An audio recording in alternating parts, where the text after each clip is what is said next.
pessoal, tudo bem? Hoje a gente vai falar sobre o livro A Volta do Parafuso, do Henry James. Esse livro foi lançado em 1898 na Inglaterra e ele é um livro bem curtinho. Na verdade, nas edições em português que eu olhei, todas elas têm em torno de 100 páginas, cento e pouquinhos. E esse livro se trata de um horror psicológico, porque não existe necessariamente o medo pelo susto na história, até alguns momentos de sobressalto.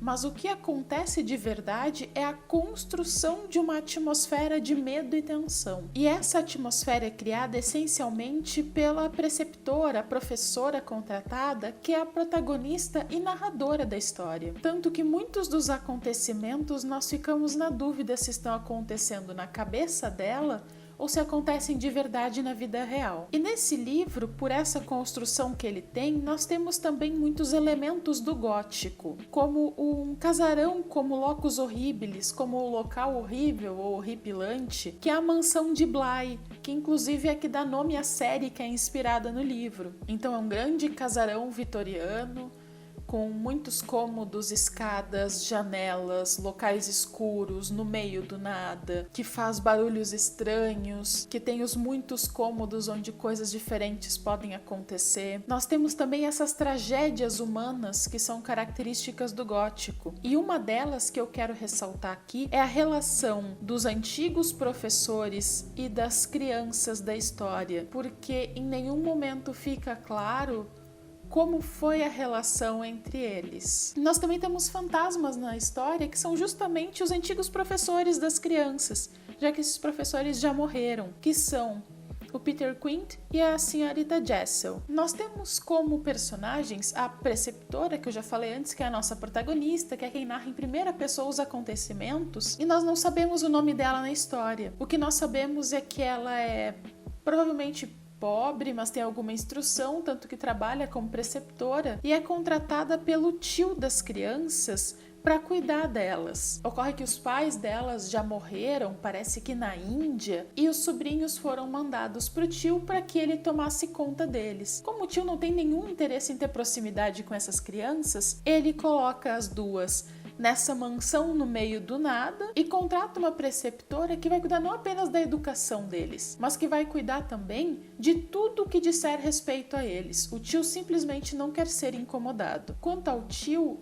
não dá para dizer exatamente se ele gosta ou não das crianças. Pode ser tanto que ele não goste ou simplesmente não queira as crianças por perto, como também pode ser que ele não esperava ter essa incumbência de precisar criar os sobrinhos. Talvez simplesmente seja impossível para ele sozinho fazer isso. Nada disso é falado na história, só é deixado em aberto. Até se dá um pouco a entender que o tio não gostaria das crianças, mas não tem nada esclarecido no livro. Nós temos também já na mansão de Bly a senhora Gross. Ela é a governanta da casa, ela é uma pessoa extremamente amável, mas ela também é muito influenciável. Tanto que em alguns momentos essa ingenuidade dela passa uma outra perspectiva que talvez ela não seja tão ingênua assim. Ao mesmo tempo que a gente percebe que ela é influenciada pela preceptora, por tudo que acontece na volta dela, talvez ela não seja tão inocente, porque ela conheceu os preceptores antigos,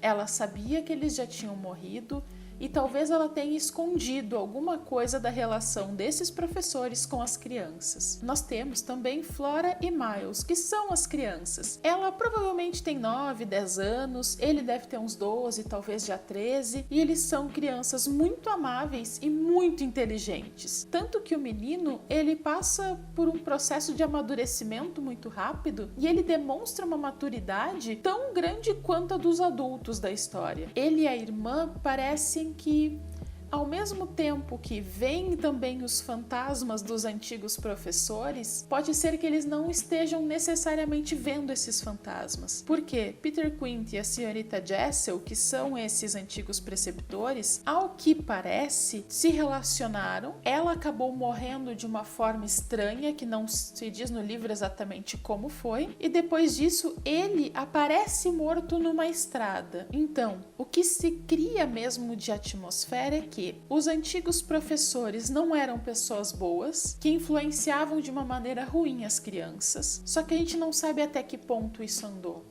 em alguns momentos dá para perceber que pode ter ocorrido algum tipo de abuso desses professores em relação às crianças. Então, no momento em que a nova preceptora fala para o Miles que ela vê os fantasmas do antigo professor dele, ele entra em parafuso. Não se sabe se ele também está vendo o fantasma ou se ele só sente medo pela lembrança que ele tem. A história ela é bem aberta, na verdade, em relação a tudo isso. E a gente fica bastante na dúvida do que efetivamente aconteceu, justamente porque, pelo que dá para entender, pelo que a gente tem de efetivo na história, apenas a professora vê os fantasmas. Talvez as crianças vejam, ou talvez as crianças sintam os fantasmas, mas a gente não tem isso descrito na história. Tanto que quando a preceptora atual pergunta para Flora se ela tá vendo o fantasma da senhorita Jessel, ela diz que não tá vendo, mas a gente não sabe se a criança tá falando a verdade ou não. Por toda essa questão que a gente não sabe até que ponto existe abuso ou medo na antiga relação entre as crianças e os antigos professores. Então, como a gente só tem as visões da preceptora em relação ao que ela está vendo, as outras pessoas nunca dizem ver também os fantasmas dos preceptores mortos. Será que existiam mesmo esses fantasmas? Ou eles são criação da cabeça dela? Porque a gente percebe que muito da tensão criada no livro se dá por causa dela. Se dá por tudo que ela vê ou diz ter visto ou imagina ver, e também de tudo que ela cria ao redor disso, porque ela vai envolvendo as pessoas também nessa mesma tensão. É aqui que eu digo que a governanta é muito influenciável, porque ela também se vê dentro dessa atmosfera de tensão, mesmo não vendo fantasma nenhum. Da mesma forma, há a questão mais palpável do que efetivamente esses antigos professores fizeram para as crianças. Porque o fantasma, a construção dele não precisa ser necessariamente o espírito de um morto que a gente está vendo. Esse fantasma, essa criatura que nos causa medo, pode ser uma lembrança de algo que já aconteceu. A gente usa isso como expressão de falar dos fantasmas que nós trazemos, porque são as lembranças de coisas ruins, de coisas que nos assustam, de coisas que nos dão medo. Assim, aqui no livro, por mais que o autor tenha colocado como algo real a aparição de fantasmas, a atual preceptora vendo com seus olhos os preceptores antigos, pode ser que o fantasma para Flora e para o Miles seja a lembrança que eles têm das antigas relações. Tanto que a preceptora vai criando uma ideia durante o livro de que Flora e Miles não só veem os antigos professores, como parecem estar se relacionando com eles de alguma forma. Inclusive, em alguns momentos, parece que esses antigos preceptores tomam a personalidade, tomam o corpo das crianças e passam a agir a partir delas. Mas isso tudo a gente precisa lembrar que é apenas a visão da preceptora. É claro que nada na vida é imparcial. Nós sempre temos visões parciais de todas as histórias. É óbvio que no momento em que a preceptora atual é a protagonista e narradora, a gente vai ter apenas a visão dela, de tudo que ela vê e de tudo que ela sente. Nós não temos a narrativa da Flora e do Miles contando o que aconteceu com eles antes e o que está acontecendo agora. Nem da governanta, nem dos fantasmas, se é que eles existem ou não. Então essa construção do livro, ela nos dá a entender coisas muito diferentes. E nós também temos uma questão que fica muito para discussão. Porque no início do livro, o Miles, ele está num colégio e ele, ao voltar para suas férias de verão, ele volta com uma carta da direção dizendo que ele foi expulso do colégio. E a gente não fica sabendo o motivo. Aqui a gente pode abrir para muita coisa. Ou ele realmente não queria conviver com outras pessoas, ou ele preferia voltar para conviver com o antigo professor ou o fantasma dele que seja, ou a relação de abuso que pode ter acontecido com os antigos professores fez ele querer voltar para ficar com a irmã e proteger ela, porque os dois eram muito próximos. Um era muito amável com o outro, como também eram amáveis os dois com todas as outras pessoas. Então a gente não sabe por que traumas passaram essas crianças. E a gente também tem a construção da própria protagonista, que começa de uma maneira muito inocente, parece que ela só quer contar algo que aconteceu na vida dela, e depois nós já temos a construção de personalidade dela também muito forte. Por exemplo, tive angústia de sobra depois daquele momento extraordinário, mas graças a Deus, perdera o terror, e ele notou que eu não o tinha mais. Decorrido um instante, tive consciência magnífica desse fato. Aqui ela está falando em relação à aparição do fantasma de Peter Quint. Então a gente vê que no início ela sentiu medo pela figura que ele formava, que parecia dar medo. Depois o medo aumentou por saber que ele na verdade era o professor que já estava morto, para chegar num ponto em que ela não sentia mais medo do fantasma que ela via. A coisa foi tão humana e hedionda como uma entrevista real. Hedionda justamente por ser humana. Tão humana quanto seria eu haver topado, em horas mortas, numa casa adormecida com algum inimigo, aventureiro ou criminoso. Era o silêncio de morte de nossa troca de olhares, a tão curta distância que dava o horror todo, incomum como era, sua única nota de sobrenatural.